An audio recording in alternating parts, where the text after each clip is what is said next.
This is The Download from Sounds Profitable, your daily source for the essential news in the business of podcasting. I'm Gavin Gaddis.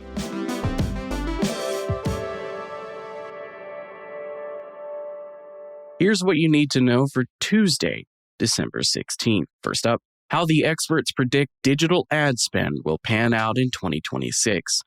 'Tis the season for year-end forecasts, and Digiday has collected several together. Madison and Wall anticipate U.S. ad spend to grow 6.6% next year, not counting political ad spend.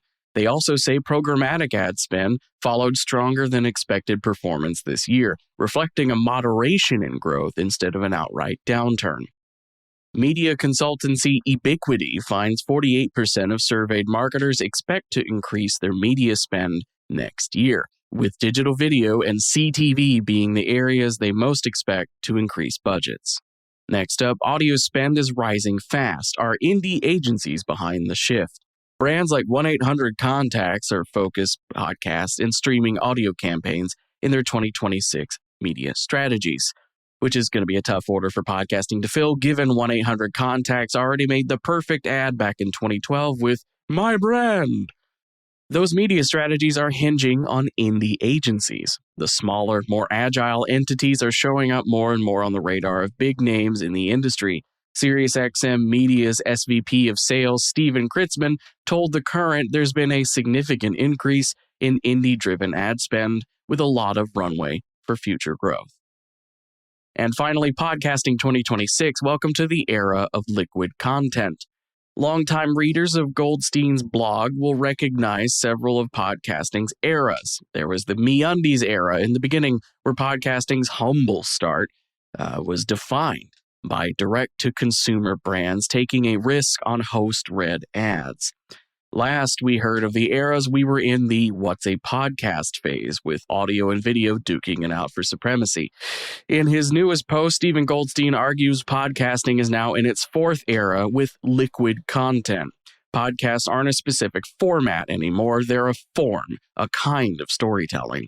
Liquid content that can adapt to context while maintaining meaning. As for the rest of the news, you might remember yesterday I mentioned a rumored deal between iHeartMedia and Netflix. While writing today's episode of The Download, I received a press release confirming iHeart is sending around 15 podcasts to video exclusivity on Netflix early next year, including The Breakfast Club and My Favorite Murder. More shows will be announced.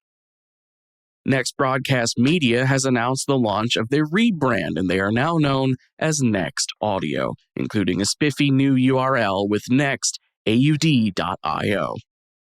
And finally, Thomas Mancusi is now Chief Revenue Officer of Daylight Media. Congratulations, Thomas.